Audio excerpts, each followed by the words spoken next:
శుక్రవారం Israel bomb మూతలతో దద్దరిల్లింది. యోమ్ Kippur పండగ సమయంలో ఇలాంటి దాడిని ఇజ్రాయెల్ అస్సలు ఊహించలేదు. హమాస్ టెర్రరిస్టులు ఒకేసారి 5,000 రాకెట్స్తో ఇజ్రాయెల్పై మెరుపు దాడి చేశారు. ఈ రాకెట్ అటాక్స్ జరిగిన వెంటనే వేల సంఖ్యలో ఉగ్రవాదులు గాజా స్ట్రిప్ నుంచి ఇజ్రాయెల్ భూభాగంలో చొరబడ్డారు. ఇజ్రాయెలీ ఫోర్సెస్ రెస్పాండ్ అయ్యే లోపే ఇదంతా జరిగిపోయింది. ఈ దాడుల్లో ఇప్పటి వరకు 3,000 మంది ఇజ్రాయెలీ పౌరులు చనిపోయారు. 1,500 మందికి పైగా గాయపడ్డారు. సమయం గడిచే కొద్దీ ఈ డెత్ టోల్ మరింత పెరిగే అవకాశం ఉంది. ఈ దాడుల తర్వాత ఇజ్రాయెల్ గవర్నమెంట్ హమాస్పై యుద్ధాన్ని ప్రకటించింది. ఇజ్రాయెల్ పీఎం నెతన్యాహు అయితే గాజా స్ట్రిప్ని పూర్తిగా శ్మశానంగా మార్చేస్తానని శపథం చేశాడు. పరిస్థితులు చూస్తుంటే ఇజ్రాయెల్ పాలస్తీనా మధ్య ఇదే చివరి కాన్ఫ్లిక్ట్లా అనిపిస్తుంది. ఎందుకంటే యుద్ధం తర్వాత ఖచ్చితంగా ఈ రెండు సైడ్స్లో ఏదో ఒకటి వరల్డ్ మ్యాప్ నుంచి మాయమవుతుంది. అది కూడా పాలస్తీనాయే అయ్యే అవకాశాలు ఎక్కువగా ఉన్నాయి. ఎందుకంటే ఇజ్రాయెల్కు ఉన్న బలగాన్ని ఎదిరించి పోరాడడం హమాస్ టెర్రరిస్టుల తరం కాదు. ఈ దాడుల తర్వాత ఇజ్రాయెల్ ఎయిర్ ఫోర్స్ కూడా కౌంటర్ అటాక్కి దిగింది. గాజా స్ట్రిప్లో హమాస్కి చెందిన అనేక ముఖ్యమైన స్థావరాలపై ఎయిర్ స్ట్రైక్స్ చేసింది.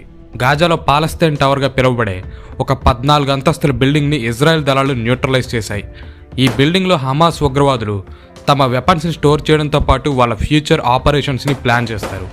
ఈ బిల్డింగ్ నేలమట్టం అవడంతో హమాస్ టెర్రరిస్టులకి ఆల్రెడీ ఓడిపోయే యుద్ధంలో మరో దెబ్బ తగిలింది. ఇజ్రాయెల్ భూభాగంలో చొరబడ్డ టెర్రరిస్టులను ఏరివేయడానికి Israel defence forces operation iron స్వాడ్ని ప్రారంభించాయి. రాకెట్ల దాడి అనంతరం వేల మంది హమాస్ ఉగ్రవాదులు ఎస్యూవీలతో ఇజ్రాయెల్లోకి చొచ్చుకొచ్చారు. వీళ్ళ టార్గెట్ ఒకటే, ఇజ్రాయెల్ గడ్డ మీద ఉన్నంత వరకు వీలైనంత మంది ఇజ్రాయెలీ పౌరులను చంపడం, వీలైనంత వరకు ఇజ్రాయెల్ దేశానికి నష్టం కలిగించడం. అందుకే ఈ ఉగ్రవాదులు కనిపించిన వాళ్ళని కనిపించినట్టు, పెట్టాలని కాల్చినట్టు కాలుస్తూ నరమేధాన్ని సృష్టిస్తున్నారు. ఈ సందర్భంలోనే ఇజ్రాయెలీ పోలీసులకు టెర్రరిస్టులకు జరిగిన కాల్పుల్లో లోకల్ ఏరియా మేయర్ ఒఫీర్ లైబ్స్టైన్ వీరమరణం పొందారు. ఒక ప్రభుత్వ అధికారి అయినప్పటికీ దేశం కోసం, ప్రజల కోసం తుపాకీ పట్టి శత్రువులతో పోరాడారంటే ఆయన గుండె ధైర్యాన్ని అర్థం చేసుకోవచ్చు. ప్రస్తుతం సౌత్ ఇజ్రాయెల్లో ఉగ్రవాదుల కదలికలు ఎక్కువగా ఉన్నాయి. అందుకే ఇజ్రాయెల్ సైన్యం ఆపరేషన్ ఐరన్ స్వాడ్ ద్వారా ఇజ్రాయెల్లో చొరబడ్డ ప్రతి టెర్రరిస్ట్ని మట్టుబెట్టి ఆ తర్వాత గాజా స్ట్రిప్ మీద ప్రతీకార దాడికి దిగే అవకాశం ఉంది.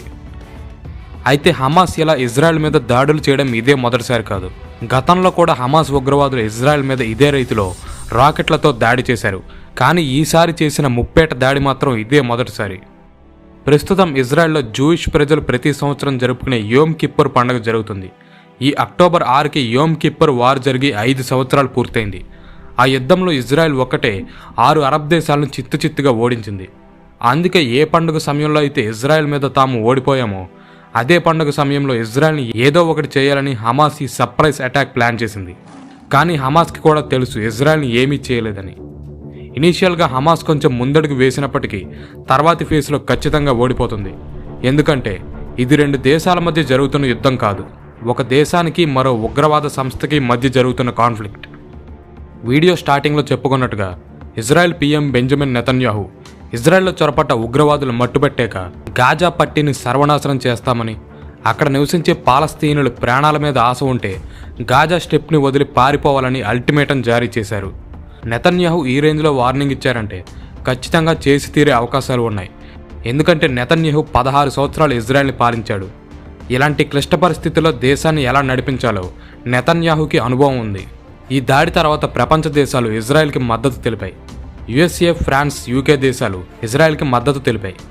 మన భారత్ కూడా ఇజ్రాయెల్పై జరిగిన ఈ అమానుష దాడిని ఖండిస్తూ సంఘీభావం తెలిపింది. ఇజ్రాయెల్ పాలస్తీనాల మధ్య గత 70 ఏళ్ళగా ఈ ఘర్షణలు జరుగుతూనే ఉన్నాయి.